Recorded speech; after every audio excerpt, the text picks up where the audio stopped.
Hello, so this is how to get more comfortable on camera, the 13 fundamentals. Whether you're creating videos or a seasoned behind the camera scenes professional, facing your first time in front of the camera can be scary. However, just like learning to do voiceovers like a pro, a few simple tips can go a long way to making you a better on-camera person.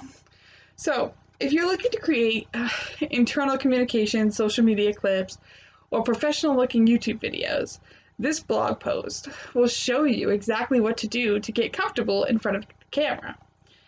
So I know at times I don't seem the most comfortable in front of the camera. For videos that I've done, I just try to make it more natural and how I would naturally speak, and I've done them more for myself.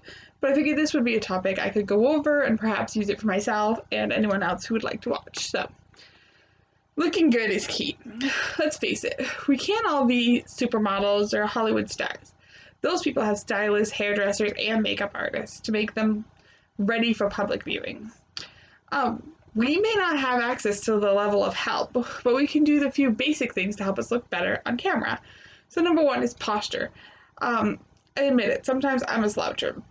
I don't mean to be, and I'm certainly better than I was when I was a teenager, but sometimes I still catch myself slouching in the mirror, and I can hear my mother's voice ringing in my ears today. She knew what I didn't at that age. We all look better with good posture. So whenever you're on camera, take some advice from my mom, and remember to stand up straight. Keep your shoulders rolled back and your chin up. You'll look more confident and ultimately feel more confident too. So body language. How you present yourself physically tells people a lot about how you feel inside. Don't turn your body away from the camera and avoid folding your arms for long periods of time. Both of these can make you look closed off or as if you're avoiding open communication. Instead, face the camera and let your arms hang naturally at your side. If you're a hand talker like me, it's okay to be more animated with your arms and hands like I've been doing, as long as you don't overdo it. Too much movement can be distracting to your audience. Finally, don't be afraid to ask your crew or coworkers how you look. They may be able to give you some tips as well. 3, where to look. Have you ever been watching live TV broadcasts and caught the host looking at the wrong camera? It's off-putting at best. Now, you may be working with a fancy multi-camera setup. Well, you may not be working with like that kind of setup. But knowing where to look is equally as important. Many of us find pretty daunting to look directly into the camera, but that's really your best bet. At the very least, you should be looking about 2 inches above it to your audience. It'll look like you're looking directly at the camera, but it may help alleviate that nervousness you feel at staring right down at the lens. So 4, smile. I know I don't smile that much. Just because naturally that's how I am. The most you'll get from me really is that little cheeky smile. Anyway, so I also had a teacher in high school who used to say, "You're never fully dressed without a smile." And that couldn't be more true when you're on camera.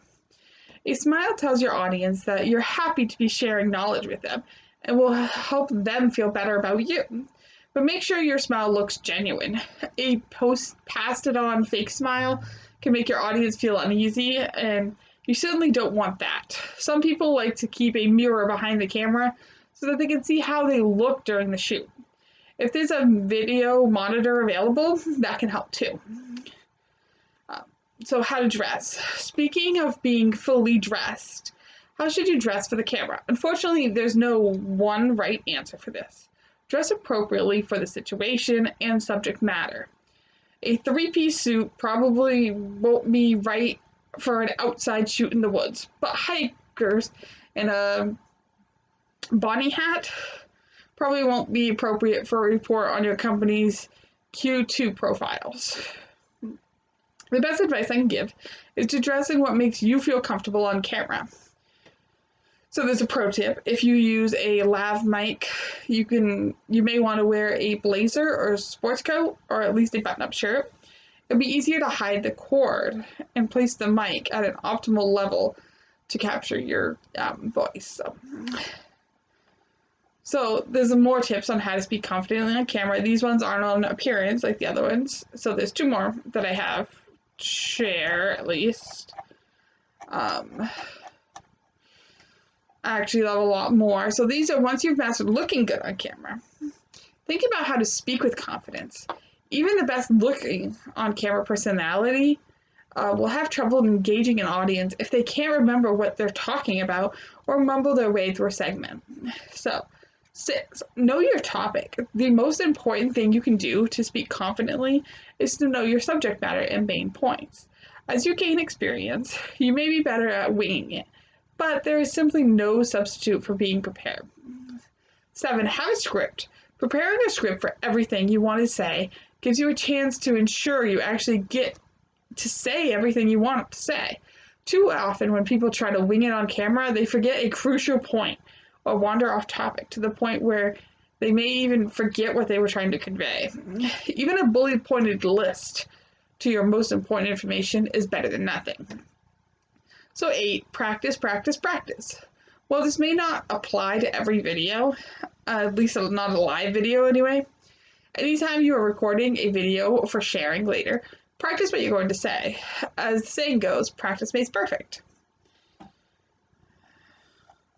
So a few other things to consider to get comfortable on camera. Well, I've covered most of the basics on how to be better on camera. There are a few other things that you can do to help as well. So you can make sure you have plenty of time. Nothing can make you feel more anxious and unprepared as having to rush around because of a looming deadline.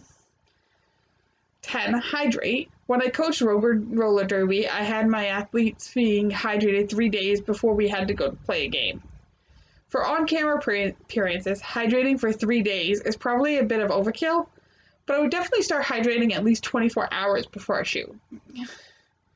The final tips. So 11, mark your spot.